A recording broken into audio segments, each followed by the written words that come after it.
Rabbit takes the keys, which come into his hand as cold as if they had been in the refrigerator. Thanks a lot. Or have I said that before? Sorry about this. Great dinner, Peggy. Glad you liked it. We'll let you know what's what. It's probably nothing. The son of a bitch is probably just stoned out of his mind. Nelson has put his socks and sneakers on. Let's go, Dad. Thank you very much, Mrs. Fosnacht. You're both very welcome. Thank Mr. Fosnacht if I can't go on the boat. I probably can't. Billy is still trying. Mom, let me. No. Mom, you're a bitch. Peggy slaps her son. Pink leaps up on his cheek in stripes like fingers, and the child's face hardens beyond further controlling. Mom, you're a whore. That's what the bridge kids say. You'll lay anybody. Rabbit says, you two take it easy, and turns. They flee, father and son, down the hall, down the steel stairwell, not waiting for an elevator, to the basement of parked cars. A polychrome lake caught in a low, illumined grotto. Rabbit blinks to realize that even while he and Peggy were heating their little mutual darkness, a cold, fluorescent world surrounded them in hallways and down stairwells and amid unsleeping pillars upholding their vast building. The universe is unsleeping, neither ants nor stars sleep. To die will be to be forever wide awake. Nelson finds the blue Mustang for him. Its dashlights glow green at ignition. Almost silently, the engine comes to life, backs them out, sneaks them along through the stained grotto wall. In a corner by the brickwork of a stairwell, the all-chrome mini-bike waits to be repaired. An asphalt exitway becomes a parking lot, becomes a street lined with narrow houses and great green signs bearing numbers, keystones, shields, the names of unattainable cities. They come unto Weiser. The traffic is thin, sinister. The stoplights no longer regulate, but merely wink. Burger Bliss is closed, though its purple oven glows within, plus a sallow residue of ceiling tubes to discourage thieves and vandals. A police car nips by, bleating. The Acme lot at this hour has no horizon. Are the few cars still parked on it abandoned? Or lovers? Or ghosts in a world so thick with cars their shadows like leaves settle everywhere? A whirling light, insulting in its brilliance, materializes in Rabbit's rearview mirror, and as it swells acquires the overpowering grief of a siren. The red bulk of a fire engine plunges by, sucking the Mustang toward the center of the street, where the trolley track bed used to be. Nelson cries, Dad! Dad what? Nothing. I thought you lost control. Never. Not your dad. The movie marquee, unlit and stubby, is announcing Back by Request 2001. All these stores along Weiser have burglar lights on, and a few, a new defense, wear window grills. Dad, there's a glow in the sky. Where? Off to the right. He says, that can't be us. Penn Villas is more ahead. But Emberley Avenue turns right more acutely than he had ever noticed, and the curving streets of Penn Villas do deliver them toward a dome of rose-colored air. People, black shapes, race on silent footsteps, and cars have run to a stop diagonally against the curbs. Down where Emberley meets Vista Crescent, a toy policeman stands, rhythmically popping into brightness as the twirling fire engine lights pass across him, painted tin. Harry parks where he can drive no further and runs down Vista after Nelson. Fire hoses lie across the asphalt, some deflated like long canvas trouser legs and some fat as cobras, jetting hissingly from their joints. The gutter gnashes with swirling black water and matted leaves. Around the sewer drain, a whirlpool widens out from the clogged center. 2 houses from their house, they enter an odor akin to leaf smoke, but more acrid and bitter, holding paint and tar and chemicals. 1 house away, the density of people stops them. Nelson sinks into the crowd and vanishes. Rabbit shoulders after him, apologizing. Excuse me, this is my house. Pardon me, my house. He says this, but does not yet believe it. His house is masked from him by heads, by searchlights and upward waterfalls, by rainbows and shouts, by something magisterial and singular about the event that makes it as hard to see as the sun. People, neighbors, part to let him through. He sees. The garage is gone, the charred studs still stand, but the roof has collapsed, and the shingles smolder with spurts of blue-green flame amid the drenched wreckage on the cement floor. The handle of the power mower pokes up intact. The rooms nearest the garage, the kitchen and the bedroom above it, the bedroom that had been his and Janice's, and then his and Jill's, flame against the torrents of water. Flame sinks back, then bursts out again, through roof or window, in tongues, dragons' taunts. The apple-green aluminum clapboards do not themselves burn, rather they seem to shield the fire from the water. Abrupt gaps in the shifting weave of struggling elements let shreds show through of the upstairs wallpaper, of the kitchen shelves, then shut at a breath of wind. He scans the upstairs window for Jill's face, but glimpses only the stained ceiling. The roof above, half the roof, is a field of smoke, smoke bubbling up and coming off the shadow-line shingles in serried billows that look combed. Smoke pours out of Nelson's windows, but that half of the house is not yet aflame and may be saved. Indeed, the house burns spitefully, spitting, strikingly. The ersatz and synthetic materials grudge combustion its triumph. Once in boyhood, Rabbit saw a barn burn in the valley beyond Mount Judge. It was a torch, an explosion of hay outstarring the sky with embers. Here there is no such display. There is space around him. The spectators, the neighbors, in honor of his role, have backed off. Months ago, Rabbit had seen that bright island of movie-makers, and now he is at the center of this bright island and still feels peripheral, removed, nostalgic, numb. He scans the firelit faces and does not see Showalter or Broombach. He sees no one he knows. The crowd stirs. Oh! He expects to see Jill at the window, ready to leap, her white dress translucent around her body. But the windows let only smoke escape, and the drama is on the ground. A policeman is struggling with a slight, lithe figure. Harry thinks eagerly, Skeeter, but the struggle pivots, and it is Nelson's white face. A fireman helps pin the boy's arms. They bring him away from the house to his father. Seeing his father, Nelson clamps shut his eyes and draws his lips back in a snarl, and struggles so hard to be free that the two men holding his arms seem to be wildly operating pump handles. "She's in there, Dad!"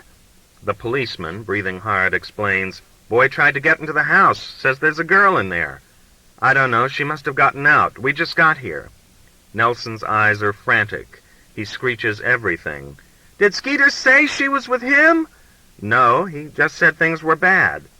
In listening, the fireman and policeman loosen their grip, and Nelson breaks away to run for the front door again. Heat must meet him, for he falters at the porchlet steps, and he is seized again by men whose slickers make them seem beetles. This time brought back, Nelson screams up at Harry's face, "You fucking asshole! You'll let her die! I'll kill you! I'll kill you!" And though it is his son, Harry crouches and gets his hands up, ready to fight. But the boy cannot burst the grip of the men. He tells them in a voice less shrill, arguing for his release, "I know she's in there. She was always begging him to do something to help her, and he never would. Him and Skeeter did it. Skeeter is a Negro who lives with us. Let me go, please. Please let me go. Just let me get her out. I know I can. I know I can. She'd be upstairs asleep. She'd be easy to lift, Dad. I'm sorry, I swore at you. I didn't mean it. Tell them to let me. Tell them about Jill. Tell them to get her out." Rabbit asks the fireman, "Wouldn't she have come to the window?" The fireman, an old rodent of a man, with tufty eyebrows and long yellow teeth, ruminates as he talks. "Girl asleep in there, smoke might get to her before she properly woke up. People don't realize what a deadly poison smoke is. That's what does you in, the smoke, not the fire." He asks Nelson, "Okay to let go, Sonny? Act your age now. We'll send men up the ladder." One beetle-backed fireman chops at the front door. The glass from the 3 panes shatters and tinkles on the flagstones.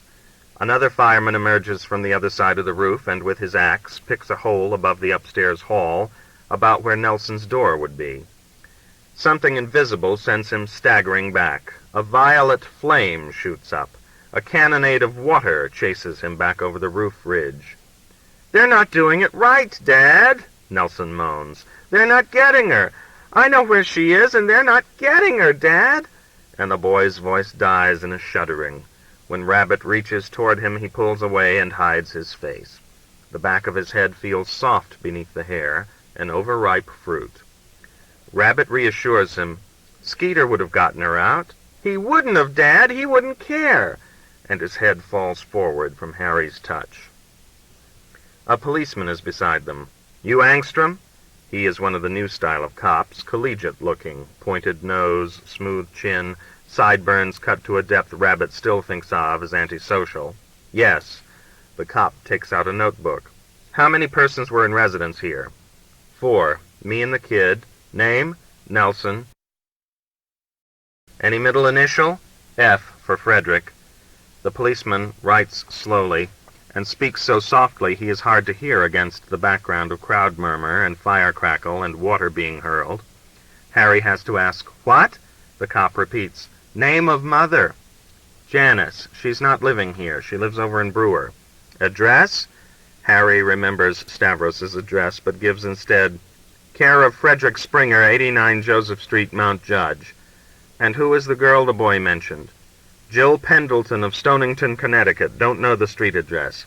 "Age?" 18 or 19. "Family relationship?" "None." It takes the cop a very long time to write this one word.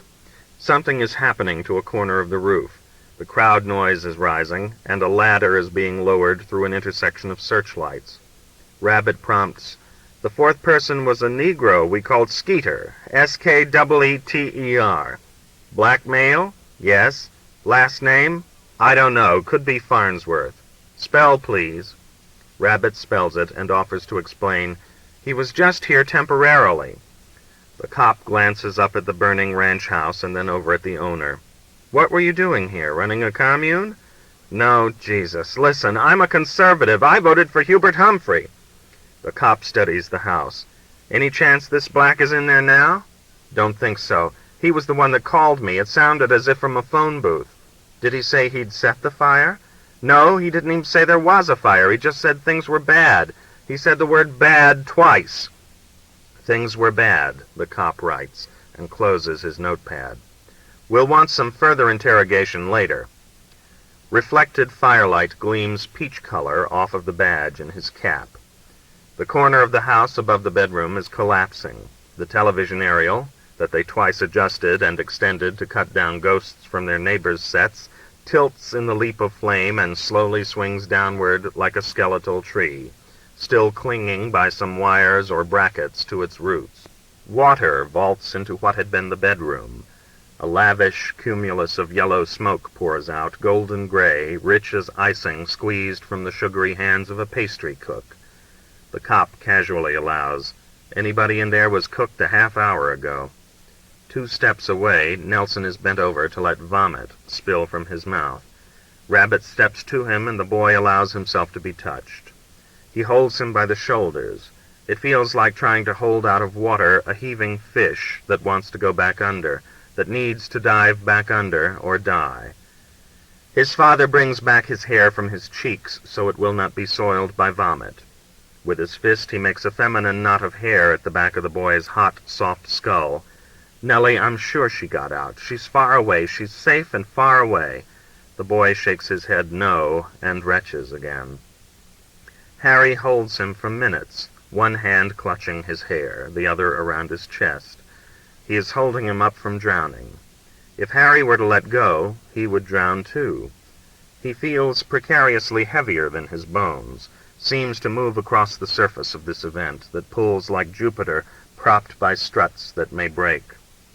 Policemen, spectators, watch him struggle with Nelson but do not intervene. Finally, a cop, not the interrogating one, does approach, and in a calm Dutch voice asks, "Shall we have a car take the boy somewhere? Does he have grandparents in the county?" "4 of them, Rabbit says. Maybe he should go to his mother. "No," Nelson says and breaks loose to face them.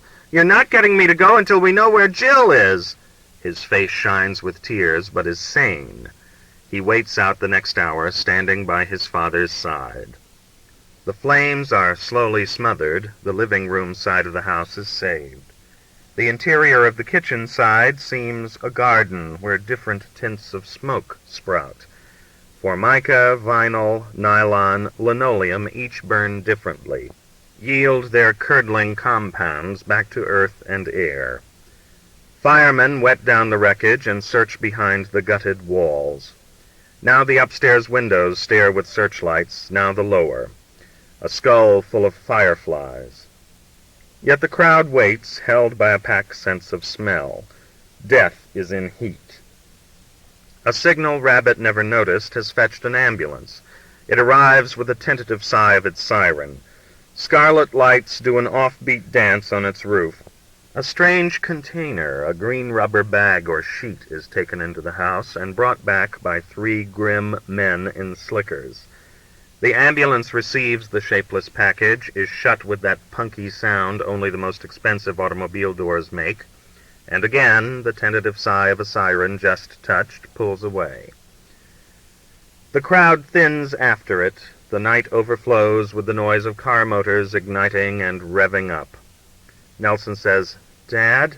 "Yeah?" "That was her, wasn't it?" "I don't know. Maybe." "It was somebody." "I guess."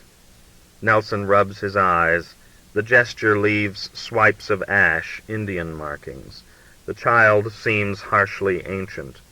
"I need to go to bed," he says. "Want to go back to the Fastnachts?" "No." As if in apology, he explains, "I hate Billy." Further qualifying, he adds, "Unless you do. Unless you want to go back and fuck Mrs. Fastnacht again." Rabbit asks him, "Want to see your mother?" "I can't, Dad. She's in the Poconos." "She should be back by now." "I don't want to see her now. Take me to Mom's." There is in Rabbit an engine murmuring, "Undo, undo," that wants to take them back to this afternoon, beginning with the moment they left the house, and not do what they did, not leave, and have it all unhappen. And Jill and Skeeter still there, in the house still there. Beneath the noise of this engine, the inner admission that it did happen is muffled. He sees Nelson through a gauze of shock and dares ask, "Blame me, huh?" "Sort of." "You don't think it was just bad luck?" And though the boy hardly bothers to shrug, Harry understands his answer. Luck and God are both up there, and he has not been raised to believe in anything higher than his father's head. Blame stops for him in the human world. It has nowhere else to go. The firemen of one truck are coiling their hoses.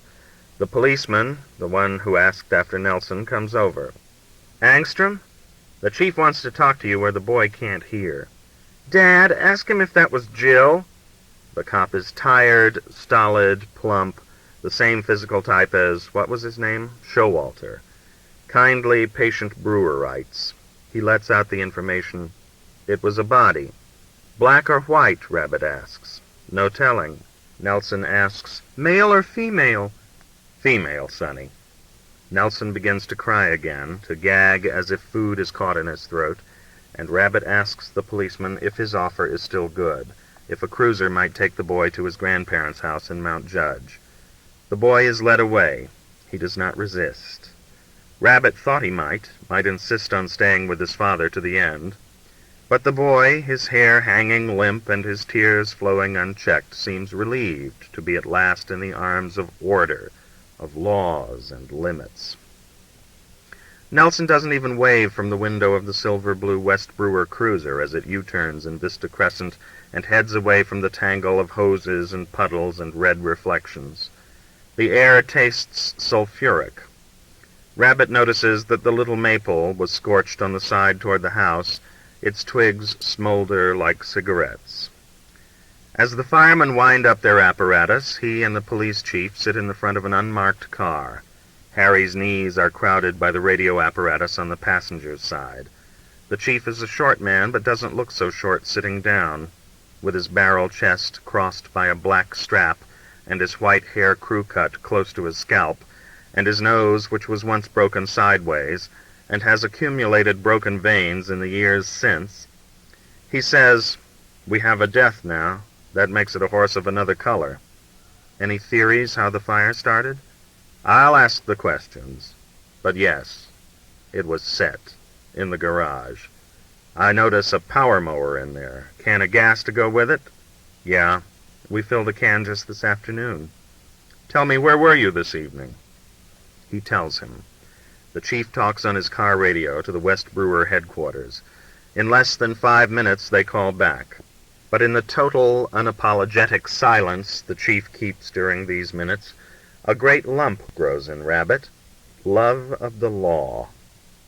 The radio sizzles its words like bacon frying. Mrs. Fosnacht confirms suspect story, also a minor boy in dwelling as additional witness. Check, the chief says, and clicks off. Why would I burn my own house down, Rabbit asks. Most common arsonist is owner, the chief says. He studies Rabbit thoughtfully. His eyes are almost round, as if somebody took a stitch at the corner of each lid. Maybe the girl was pregnant by you. She was on the pill. Tell me about her. He tries, though it is hard to make it seem as natural as it felt. Why did he permit Skeeter to move in on him? Well, the question was more. Why not? He tries. Well, when my wife walked out on me, I kind of lost my bearings. It didn't seem to matter, and anyway, he would have taken Jill with him if I'd kicked him out. I got so I didn't mind him. Did he terrorize you? He tries to make these answers right, out of respect for the law. No, he entertained us.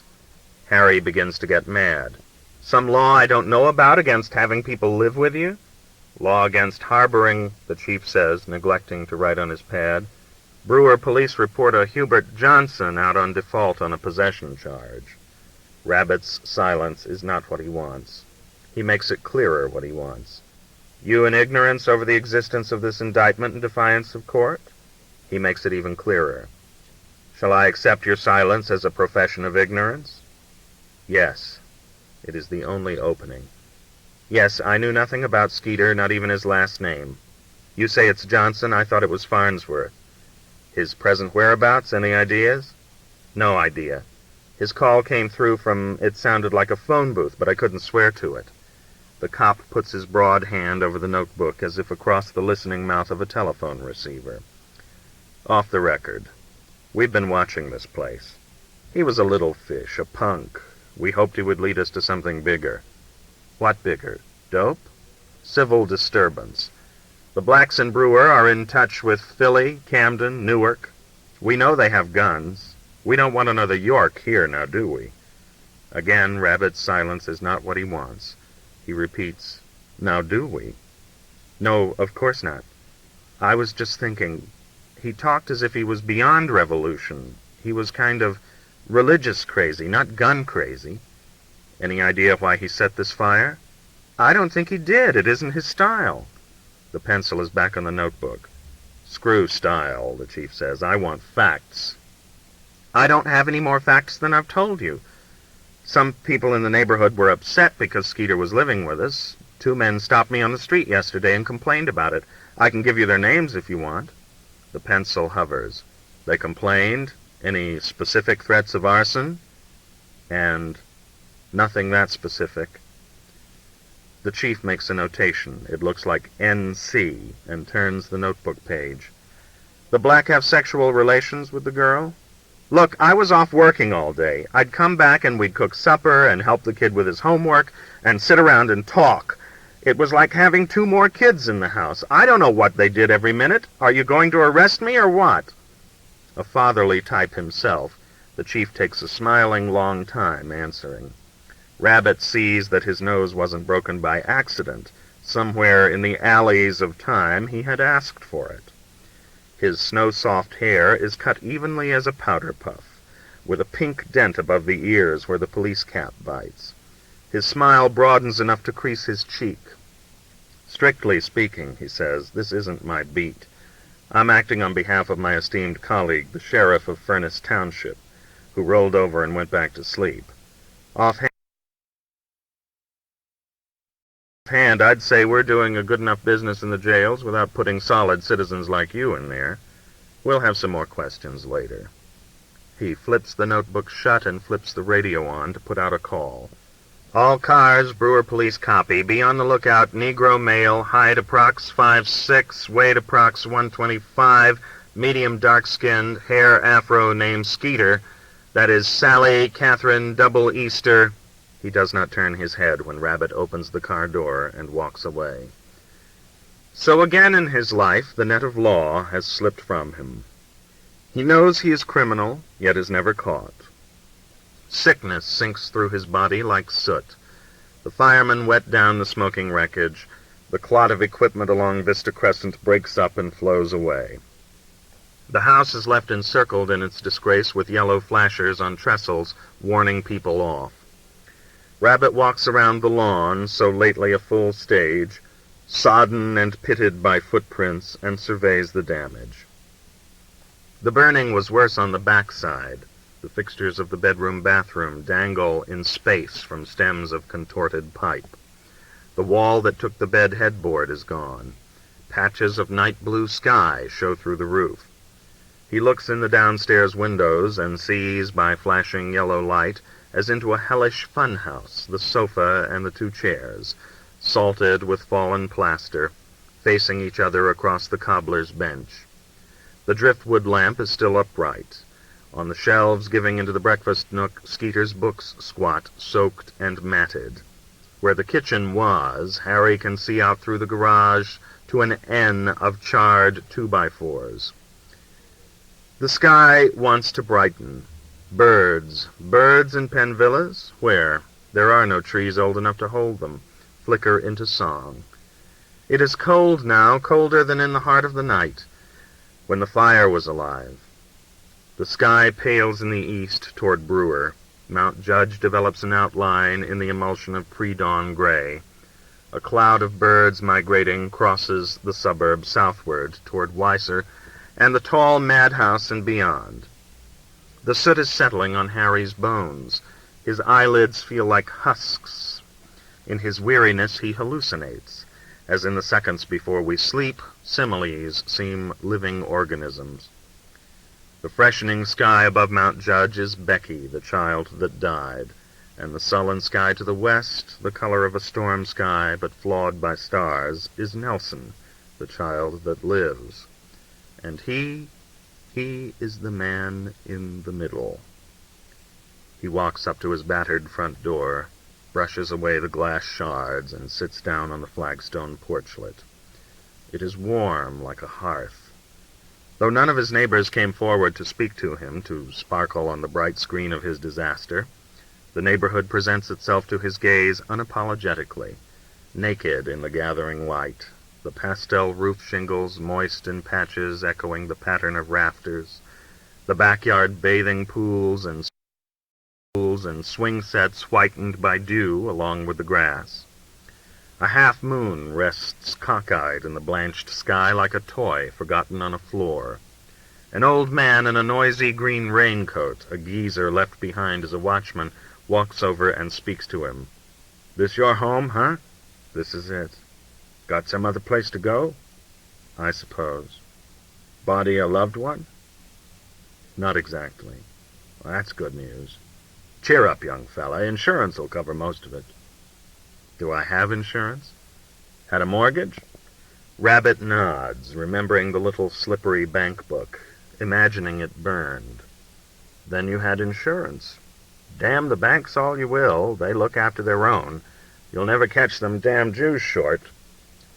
This man's presence begins to seem strange. It has been months since anything seemed as strange as this man's presence. Rabbit asks him, "How long you staying here?" "I'm on duty till 8.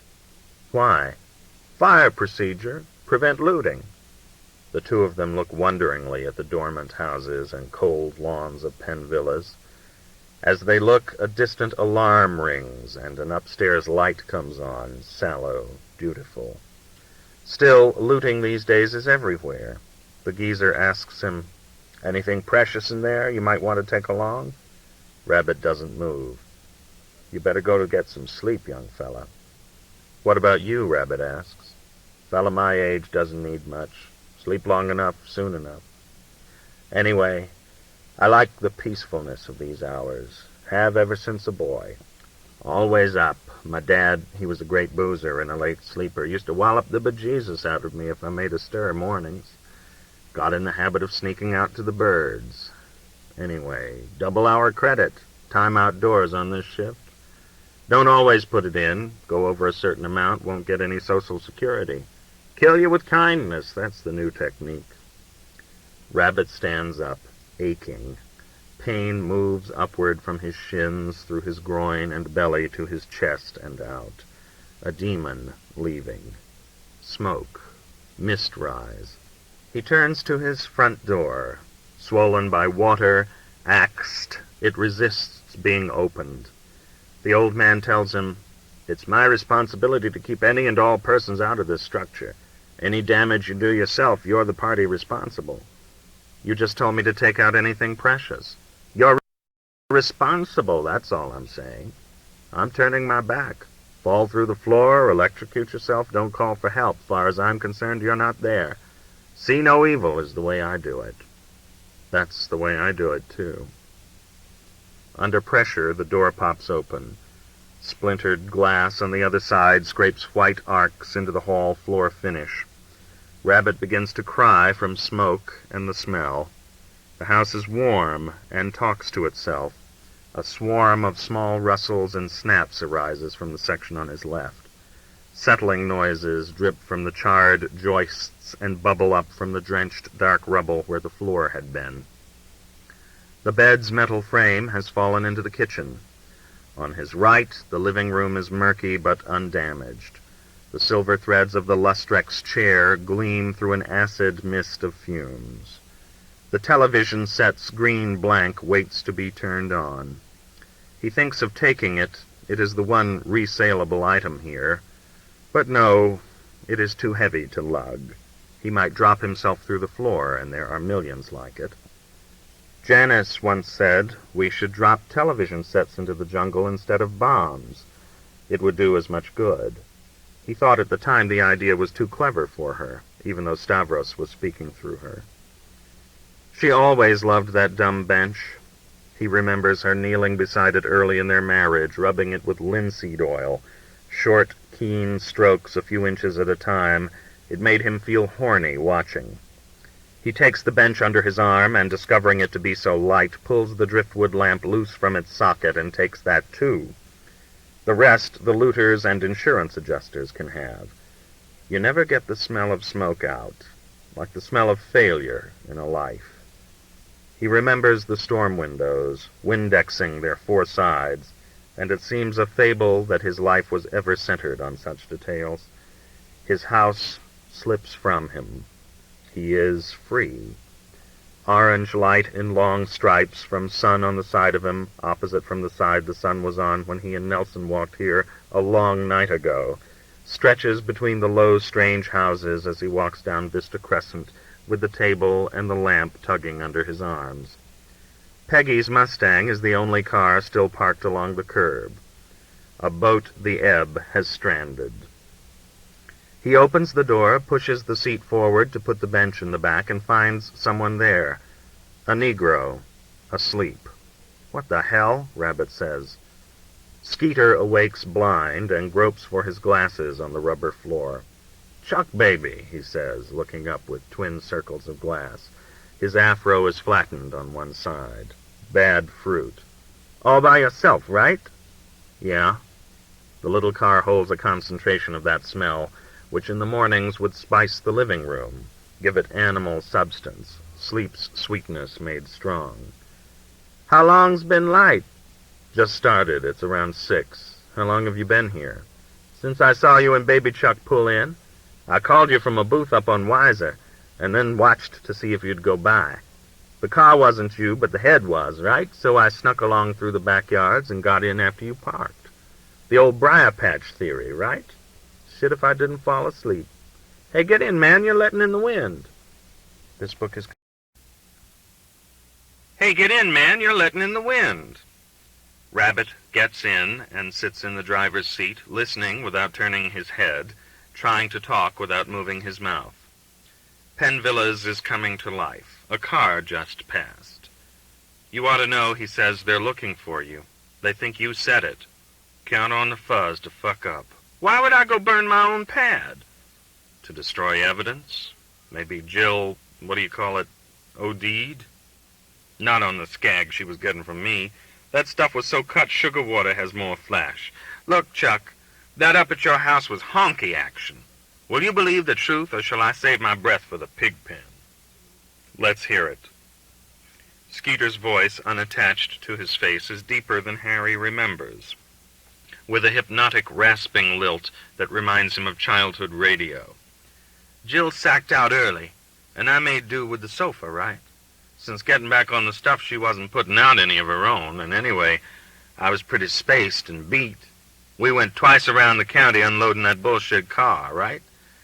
So I wake up. There was this rattling around. I placed it coming from the kitchen, right?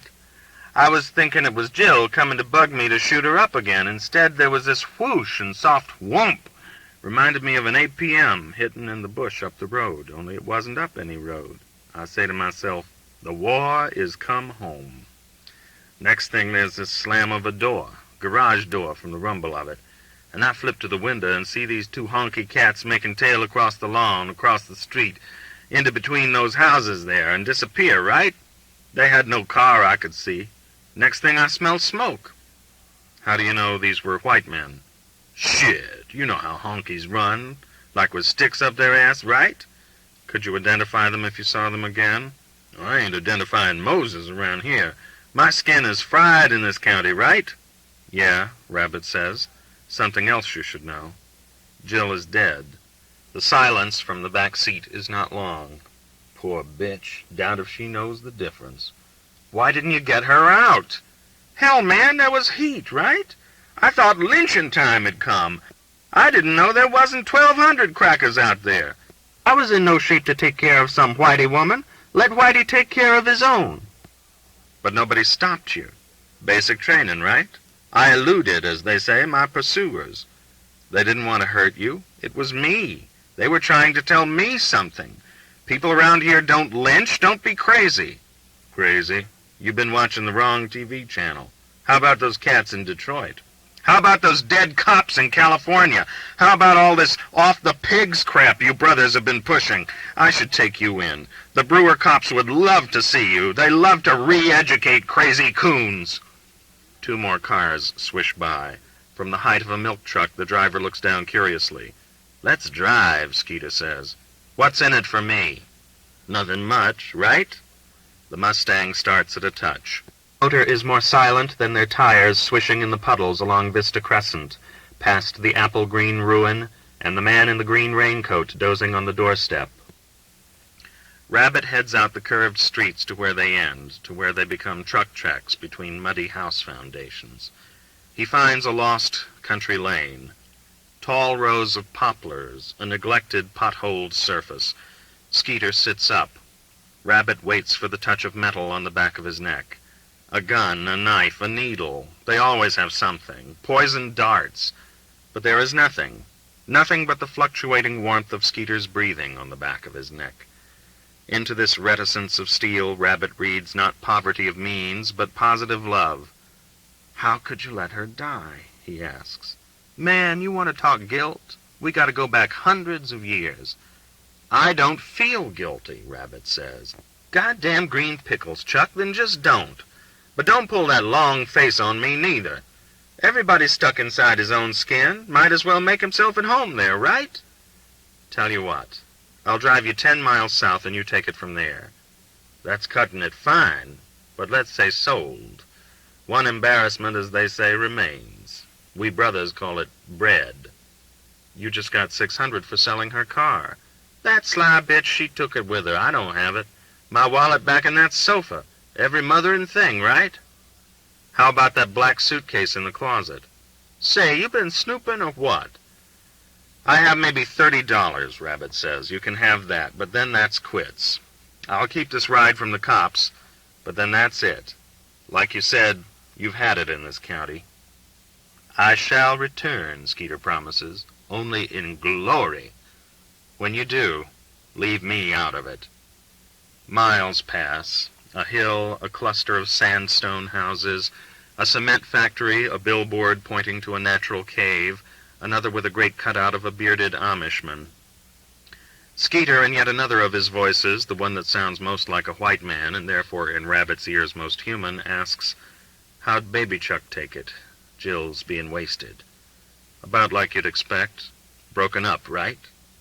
"Broken up. Tell him there's a ton of cunt in the world." "I'll let him figure that out himself." They come to a corner where two narrow roads meet in sunlight. On the far side of a tan-cut cornfield, a whitewashed stone house sends up smoke. A wooden arrow at the intersection says Galilee 2. Otherwise, it could be nowhere. A jet trail smears in the sky. Pennsylvania spreads south silently, through green and brown. A dry stone conduit underlies the road here. A roadside marker is a metal keystone rusted blank. Rabbit empties his wallet into Skeeter's pink palm and chokes off the impulse to apologize for its not being more. He wonders now what would be proper. A Judas kiss? They have not touched since the night they wrestled, and Harry won. He holds out his hand to shake farewell. Skeeter studies it as if, like Babe, he will tell a fortune, takes it into both his slick, narrow hands, tips it so the meaty pink creases are skyward, contemplates and solemnly spits into the center. His saliva being as warm as skin, Harry at first only knows it has happened by seeing. Moisture full of bubbles like tiny suns. He chooses to take the gesture as a blessing and wipes his palm dry on his pants. Skeeter tells him, "Never did figure your angle." "Probably wasn't one," is the answer. "Just waiting for the word, right?" Skeeter cackles. When he laughs, there is that complexity about his upper lip white men don't have, a welt in the center, a genial seam reminding Rabbit of the stitch of flesh that holds the head of your cock to the shaft. As Harry backs the Mustang around in the straight intersection, the young black waits by a bank of brown weed stalks.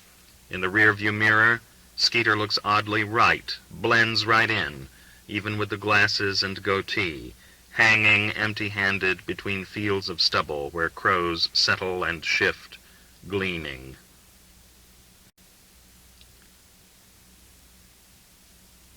Colonel Edwin E. Aldrin, Jr. "Now you're clear. Over toward me. Straight down to your left a little bit. Plenty of room. You're lined up nicely. Toward me a little bit. Down. Okay, now you're clear. You're catching the first hinge. The what hinge? All right, move. Roll to the left. Okay. Now you're clear. You're lined up on the platform. Put your left foot to the right a little bit, okay? That's good. More left. Good. Neil Armstrong. Okay, Houston, I'm on the porch. Chapter 4. Mim. Rabbit is at his machine. His fingers feather, the matrices rattle on high, the molten lead comfortably steams at his side. Arson suspected in Penvilla's blaze. Out-of-stater perishes. West Brewer police are still collecting testimony from neighbors in connection with the mysterious fire that destroyed the handsome Penvilla's residence of Mr. and Mrs. Harold Angstrom. A guest in the home, Miss Jill Pendleton, 18, of Stonington, Connecticut, perished of smoke inhalation and burns. Rescue attempts by valiant firemen were to no avail. Miss Pendleton was pronounced dead on arrival at the Sisters of Mercy Homeopathic Hospital in Brewer. A man reported seen in the vicinity of the dwelling, Hubert Johnson, last of Plum Street, is being sought for questioning. Mr. Johnson is also known as Skeeter, and sometimes gives his last name as Farnsworth. Furnace Township Fire Chief Raymond Buddy Fessler told VAT reporters, "The fire was set, I'm pretty sure, but we have no evidence of a Molotov cocktail or anything of that nature. This was not a bombing in the ordinary sense." Neighbors are baffled by the event, reporting nothing unusual about the home but the skulking presence of a black man thought Payasek taps him on the shoulder. "If that's my wife," Rabbit says, "tell her to bug off. Tell her I'm dead." "It's nobody on the phone, Harry. I need to have a word with you privately, if I may." That "if I may" is what puts the chill into Harry's heart. Payasek is imitating somebody higher up. He shuts his frosted glass door on the clatter and with a soft thump sits at his desk. He slowly spreads his fingers on the mass of ink-smirched papers there. "More bad news, Harry," he says. "Can you take it?" "Try me." "I hate like Jesus to put this into you right on top of your misfortune with your home, but there's no use stalling. Nothing stands still. They've decided up top to make Verity an offset plant. We'll keep an old flatbed for the job work, but the VAT said either go offset or have them print in Philly. It's been in the cards for years. This way, we'll be geared up to take other periodicals. There's some new sheets starting up in Brewer. A lot of it filth in my book, but people buy it, and the law allows it, so there you are." From the way he sighs, he thinks he's made his point. His forehead, seen from above, is global. The worried furrows retreat to the horizon of the skull, where the brass pale hair begins, wisps brushed straight back. Rabbit tries to help him. "So, no linotypers, huh?" Payasek looks up startled. His eyebrows arch and drop, and there is a moment of spherical smoothness, with a long, clean highlight from the fluorescent tubes overhead. "I thought I made that point. That's part of the technical picture. That's where the economy comes. Offset, you operate all from film, bypass hot metal entirely. Go to a cathode ray tube. Christ, it delivers 2,000 lines a minute. That's the whole vat in 7 minutes. You can keep a few men on, retrain them to the computer tape. We've worked the deal out with the union. But this is a sacrifice, Harry, from the management point of view." "I'm afraid you're far down the list. Nothing to do with your personal life, understand me. Strictly seniority. Your dad's secure, and Buchanan, Christ, let him go. We'd have every do-good outfit in the city on our necks. It's not the way I'd do things. If they'd come to me, I would have told them that man is half soused from 11 o'clock on every morning. They're all like that. I'd just as soon have a moron with mittens on, as long as he was white." "Okay," Rabbit says. "When do I knock off?" "Harry, this hurts me like hell. You learned the skill, and now the bottom's dropping out. Maybe one of the Brewer dailies can take you on. Maybe something in Philly or up in Allentown. Though what with papers dropping out or doubling up all over the state, there's something of a glut in the trade right now. I'll survive. What did Kurt Schrock do?" "Who he?" "You know, the Schockelstuhl guy." "Christ, him? That was back in B.C. As I remember, he bought a farm north of here and raises chickens, if he's not dead by now." "Right. Die, I guess, would be the convenient thing, from the management point of view." "Don't talk like that, Harry. It hurts me too much. Give me credit for some feelings. You're a young buck, for Christ's sake. You've got the best years still ahead of you. You want some fatherly advice? Get the hell out of the county. Leave the mess behind you. Forget that slob you married. No offense." "No offense. About Janice, you can't blame her. I wasn't that great myself. But I can't go anywhere. I got this kid." "Kid Schmid! You can't live your life that way. You got to reason outwards from number one. To you, you're number one, not the kid." "That's not how it feels exactly," Rabbit begins. Then he sees from the sudden gleaming globe of Payasek's head bent to study the smirched slips on his desk that the man doesn't really want to talk. He wants Harry to go. So Rabbit asks, "So when do I go?" Payasek says, "You'll get 2 months' pay, plus the benefits you've accumulated, but the new press is coming in this weekend, faster than we thought. Everything moves faster nowadays." "Except me," Rabbit says, and goes. His father, in the bright racket of the shop, swivels away from his machine and gives him the thumbs-down sign questioningly. Rabbit nods, thumbs down. As they walk down Pine Street together after work, feeling ghostly in the raw outdoor air after their day's immersion in fluorescence, Pop says, "I've seen the handwriting on the wall all along. Whole new philosophy operating at the top now at Verity. One of the partners' sons came back from business school somewhere full of beans and crap. I said to Payasek, 'Why keep me on? I have less than a year before retirement.' And he says, 'That's the reason.' I said to him, 'Well, why not let me go and give my place to Harry?' And he says, 'Same reason.' He's running scared himself, of course. The whole economy's scared. Nixon's getting himself set to be the new Hoover. These moratorium doves will be begging for LBJ to come back before Tricky Dicks got done giving their bank accounts a squeeze. Pop talks more than ever now, as if to keep Harry's mind cluttered. He clings to him like sanity. It has been a dreadful 3 days. All Sunday, on no sleep, he drove back and forth through Brewer between Mount Judge and Penn Villas, through the municipal headache of the Columbus Day parade.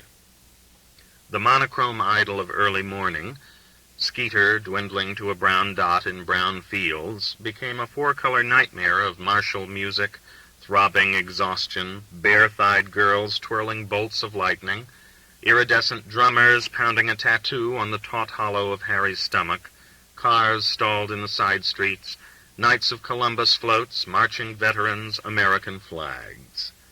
Between entanglements with this monster celebration, he scavenged in warm ashes and trucked useless stained and soaked furniture, including a charred guitar, to the garage at the back of the Jackson Road place. He found no wallet in the sofa and no black bag in the closet. Jill's bureau had been along the wall of which only charred 2x4s remained, yet he prodded the ashes for a scrap of the $600. Back on Jackson Road, insurance investigators were waiting for him, and the sheriff of Furnace Township, a little apple-cheeked old man in suspenders and a soft felt hat, who was mostly interested in establishing that his failure to be present at the fire could in no way be held against him. He was quite deaf, and every time someone in the room spoke, he would twirl around and alertly croak, "Let's put that on the record, too. I want everything out in the open, everything on the record." Worst of all, Harry had to talk to Jill's mother on the telephone. The police had broken the news to her, and her tone fluctuated between a polite curiosity about how Jill came to be living in this house and a grieved anger seeking its ceiling, a flamingo in her voice, seeking the space to flaunt its vivid wings, but cramped in a closet of partial comprehension. "She was staying with me, yes, since before Labor Day," Rabbit told her over the downstairs phone in the dark living room, smelling of furniture polish and Mom's medicine. Before that, she had been bumming around in Brewer with a crowd of Negroes who hung out at a restaurant they've closed down since. I thought she'd be better off with me than with them. "But the police said there was a Negro." "Yeah, he was a friend of hers. He kind of came and went." Each time he was made to tell this story, he reduced the part Skeeter played, beginning with having to lie about driving him south that morning, until the young black man has become in his backwards vision little more substantial than a shadow behind a chair. "The cops say he might have set the fire, but I'm sure he didn't." "How are you sure?" "I just am. Look, Mrs. Aldrich." And this, of all things, her second husband's name, set her to crying. He fought through her, sobbing, "Look, it's hard to talk now. I'm dead beat. My kid's in the next room. If we could talk face to face, I could maybe explain." The flamingo tested a wing. "Explain? Can you explain her back to life?" "No, I guess not." The politeness returned. "My husband and I are flying to Philadelphia tomorrow morning and renting a car. Perhaps we should meet." "Yeah, I'd have to take off from work except for the lunch hour." "We'll meet at the West Brewer police station," the distant voice said with surprising firmness, a sudden pinch of authority, "at noon." Rabbit had never been there before. The West Brewer Borough Hall was a brick building with white trim set diagonally on a plot of grass and flower beds, adjacent to the tall madhouse, itself really an addition to the original madhouse, a granite mansion built a century ago by one of Brewer's iron barons. All this land had belonged to that estate. Behind the neoclassic town hall stretched a long cement block shed with a corrugated roof. Some doors were open, and Rabbit saw trucks, a steamroller, the spidery black machine that tars roads, the giant arm that lifts a man in a basket to trim branches away from electric wires. These appliances of a town's housekeeping seemed to Harry part of a lost world of blameless activity. He felt that he would never be allowed to crawl back into that world.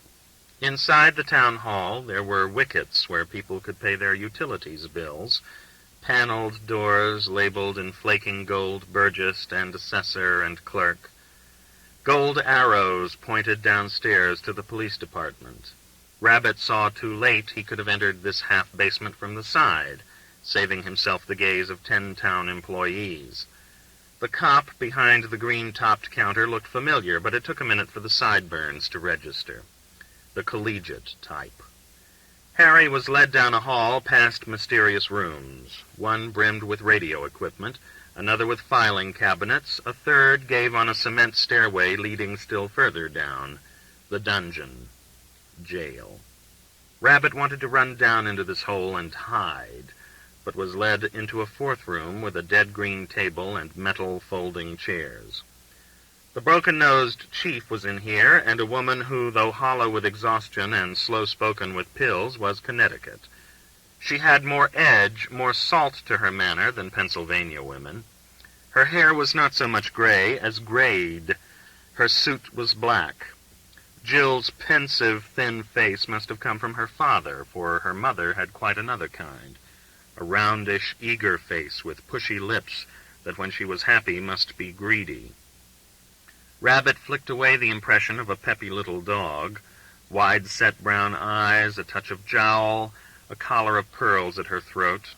Nifty tits, Jill had said, but her mother's cupped and braced bosom, excessive for her height, which was Jill's, struck Rabbit in this moment of sexless and sorrowing encounter as a militant prowl, part of a uniform's padding. He regretted that he had not enough praised Jill here, her boyish chest with its shallow, faint shadows, where she had felt to herself shy and meager, and yet had been soft enough in his mouth, quite soft enough and abundant, as grace is abundant, that we do not measure, but take as a presence that abounds. In his mist he heard the chief grunt introductions, Mr. and Mrs. Aldrich. Rabbit remembered in Jill's song the tax lawyer from Westerly, but the man remained blank for him. He had eyes only for the woman, for this wrong-way reincarnation of Jill.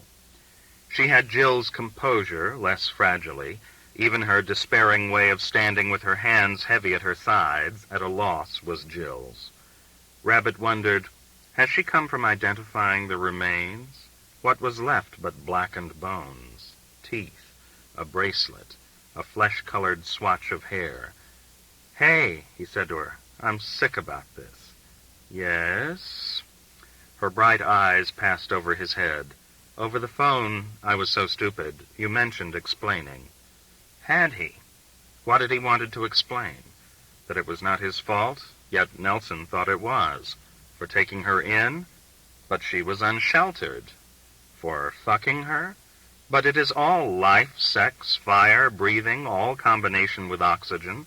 We shimmer at all moments on the verge of conflagration, as the madhouse windows tell us. Rabbit tried to remember. You had asked about Skeeter, why I was sure he hadn't set the fire. Yes, why were you? He loved her. We all did. You all used her? In ways.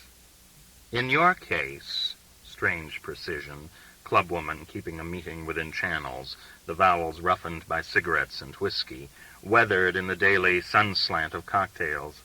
As a concubine? He guessed at what the word meant. I never forced it, he said. I had a house and food. She had herself. We gave what we had. You are a beast. Each word was too distinct. The sentence had been lying in her mind and had warped and did not quite fit. Okay, sure, he conceded, refusing to let her fly, to let that flamingo fury escape her face and scream.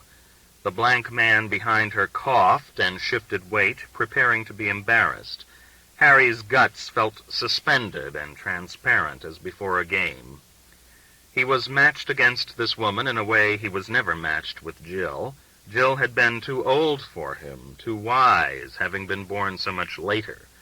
This little pug, her salt hair and money and rasping clubwoman voice aside, was his generation.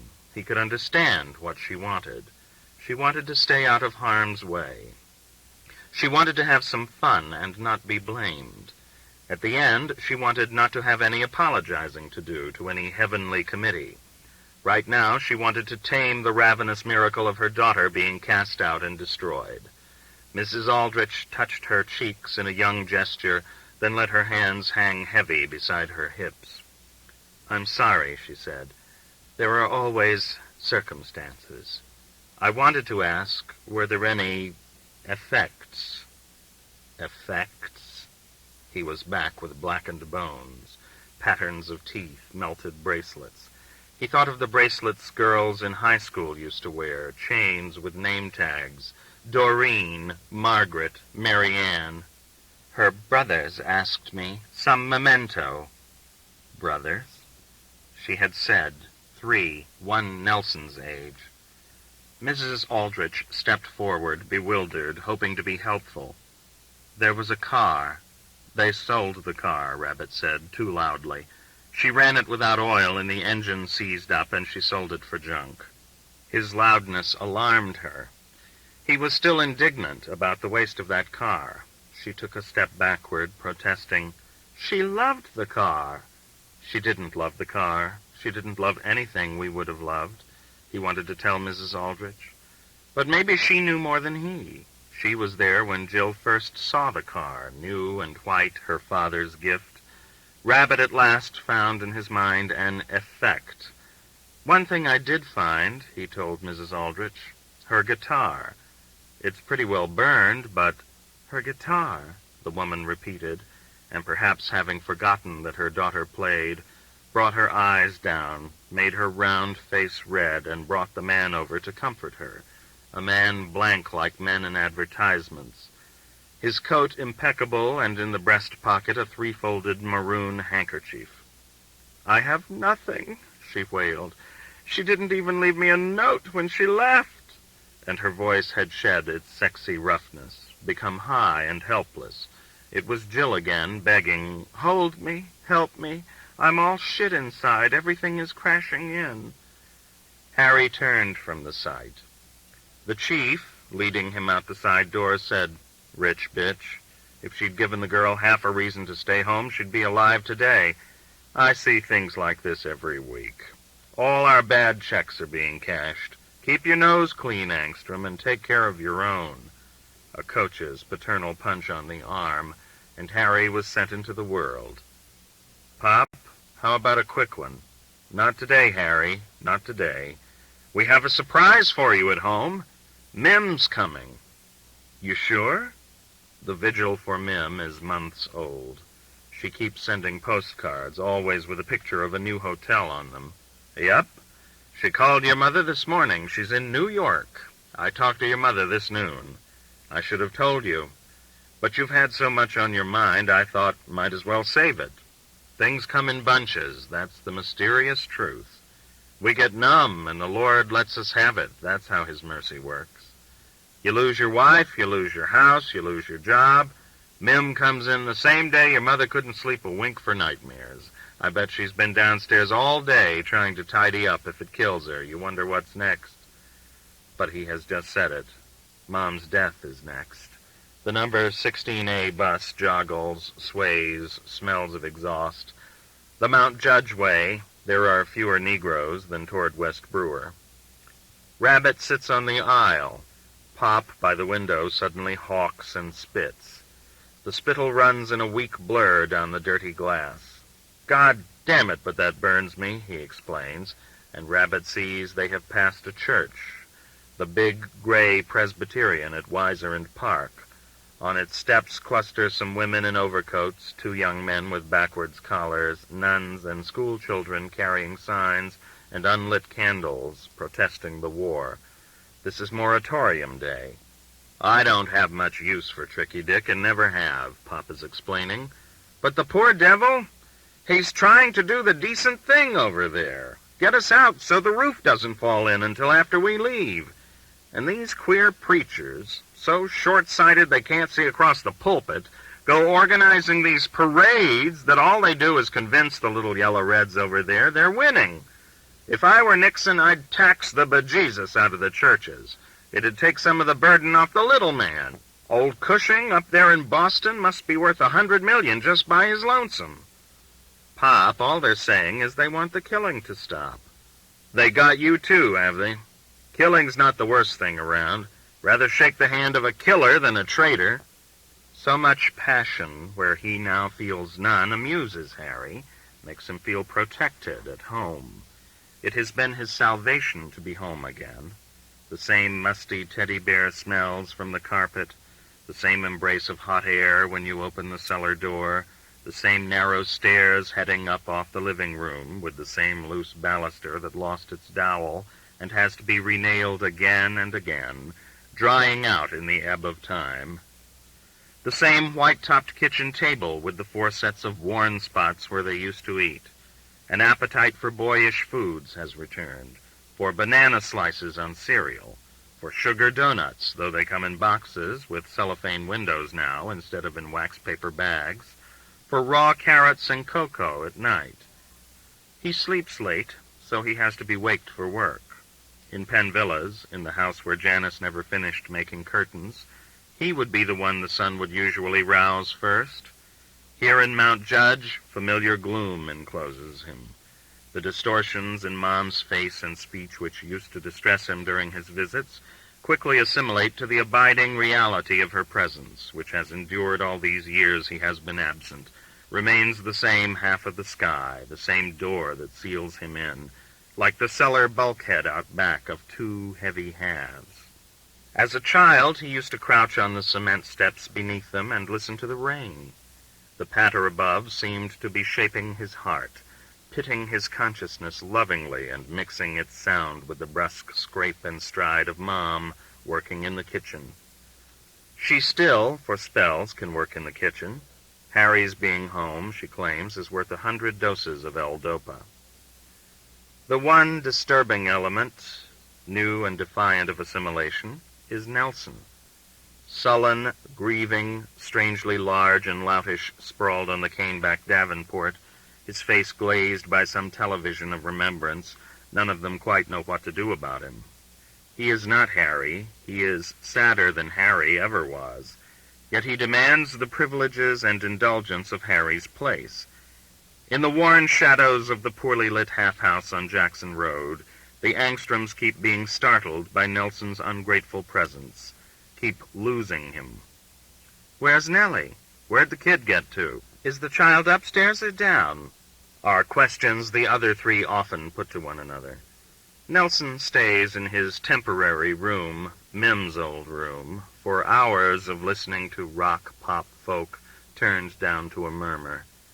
He skips meals without explaining or apologizing, and is making a scrapbook of news items the Brewer papers have carried about their fire. Rabbit discovered this scrapbook yesterday, snooping in the boy's room. Around the clippings the boy had drawn with various colors of ballpoint flowers, peace signs, Tau crosses, musical notes, psychedelic rainbows, those open-ended, swirling doodles associated with insanity before they became commercial. Also, there are 2 Polaroid snaps of the ruin. Billy took them Monday with a new camera his father had given him. The photos, brownish and curling, show a half-burned house, the burned half dark like a shadow, but active in shape, eating the unburned half. The garage studs bent like matchsticks in an ashtray. Looking at the photographs, Rabbit smells ash. The smell is real and not remembered. In Nelson's closet he finds the source, a charred guitar. So that is why it wasn't in the garage when he looked for it, to give to Jill's mother. She is back in Connecticut now. Let the poor kid keep it. His father can't reach him and lives with him in his parents' house as an estranged, but too much older, brother. He and his father see walking up Jackson Road a strange car parked in front of number 117, an indigo Toronado with black on yellow New York plates. His father's lope accelerates. "There's Mim," he calls, and it is. She is upstairs and comes to the head of the stairs as they enter beneath the fanlight of stained glass. She descends and stands with them in the murky little foyer. It is Mim. It isn't. It has been years since Rabbit has seen her. "Hi," Mim says, and kisses her father dryly on the cheek. They were never, even when the children were little, much of a family for kissing. She would kiss her brother the same way, dismissingly, but he holds her, wanting to feel the hundreds of men who have held her before. This his sister, whose diapers he changed, who used to hold his thumb when they'd go for Sunday walks along the quarry, who once burst out, "Oh, I love you," sledding with him, the runners whistling on the dark, packed slick, the street waxy with snow still falling. Puzzled by his embrace, Mim kisses him again, another peck on the same cheek, and then firmly shrugs his arms away. A competence in that.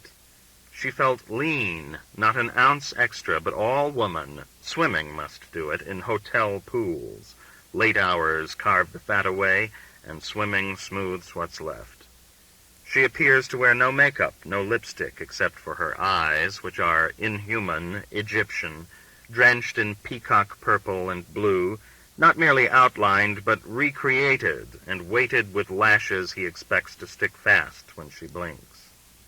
These marvelously masked eyes force upon her pale mouth all expressiveness. Each fractional smile, sardonic crimping, attentive pout, and abrupt broad laugh follows its predecessor so swiftly, Harry imagines a coded tape is being fed into her head and producing, rapid as electronic images, this alphabet of expressions. Her nose, her one flaw that kept her off the screen, that perhaps kept her from fame, is still long, with that mortifying faceted lump at the end, exactly like Mom's nose. But now that Mim is 30 and never going to be a model beauty, seems less a flaw. Indeed, saves her face from mere expertness, and gives it, between the peacock eyes and the actressy, fussy mouth, a lenient homeliness. And this, Rabbit guesses, would extend her appeal for men, though now she would get barroom criers with broken careers and marriages, who want plain warmth rather than comers who need an icy showpiece on their arm. In the style of the 60s, her clothes are clownish. Bell-bottom slacks, striped horizontally as if patched from 3 kinds of gingham, a pinstripe blouse, mannish but for the puff sleeves, shoes that in color and shape remind him of Donald Duck's bill, and hoop earrings, 3 inches across. Even in high school, Mim had liked big earrings. They made her look like a gypsy or Arab then, now, with the tan, Italian, or Miami Jewish. Her hair is expensively tousled honey white, which doesn't offend him. Not since junior high has she worn it the color it was, the mild brown she once called, while he leaned in her doorway watching her study herself in the mirror, Protestant rat. Pop busies his hands, touching her, hanging up his coat, steering her into the dismal living room. "When did you get here? Straight from the West Coast? You fly straight to Idlewild? They do it non-stop now, don't they?" "Dad, they don't call it Idlewild anymore. I flew in a couple of days ago. I had some stuff in New York to do before I drove down. Jersey was breathtaking once you got past the oil tanks. Everything's still so green." "Where'd you get the car, Mim? Rent it from Hertz?" The old man's washed-out eyes sparkle at her daring, at her way with the world. Mim sighs, "A guy lent it to me." She sits in the cane-back rocker and puts her feet up on the very hassock that Rabbit as a child had once dreamed about. He dreamed it was full of dollar bills to solve all their problems. The dream had been so vivid he had tested it. The stitched scar of his incision still shows. The stuffing had been disagreeable fiber, deader than straw. Mim lights a cigarette. She holds it in the exact center of her mouth, exhales twin plumes around it, frowns at the snuffed match. Pop is enchanted by the routine, struck dumb. Rabbit asks her, "How does Mom seem to you?" "Good, for someone who's dying." "She makes sense to you?" "A lot of it." "The guy who doesn't make much sense to me is you. She told me what you've been doing lately." "Harry's had a hell of a time lately," Pop chimes in, nodding as if to mesh himself with this spinning wheel, his dazzling daughter. "Today in at Verity, get this, they gave him his notice. They kept me on and canned a man in his prime." I saw the handwriting on the wall, but I didn't want it to be me who'd tell him. It was their meatloaf. Let them deliver it, bastards. Man gives them his life and gets a boot in the fanny for his pains. Mim closes her eyes and lets a look of weary age wash over her and says, "Pop, it's fantastic to see you. But don't you want to go up and look in on Mom for a minute? She may need to be led to the pot. I asked her, but with me she could still be shy."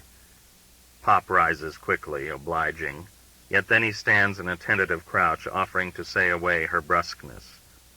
This book is continued at this point on the... Pop rises quickly, obliging, yet then he stands in a tentative crouch, offering to say away her brusqueness. "You two have a language all your own. Mary and I, we used to marvel. I used to say to her, there couldn't ever have been a brother and a sister closer than Harry and Miriam. These other parents used to tell us, about kids fighting. We didn't know what they were talking about. We'd never had an example. I swear to God above, we never heard a loud word between the two of you. A lot of boys, all of 6 when Mim arrived, might have resented, settled in with things pretty much his own way up to then, crowding the nest. Not Harry. Right from the start. Right from that first summer, we could trust you alone with him, alone in the house, Mary and I off to a movie. About the only way to forget your troubles in those days, go off to a motion picture."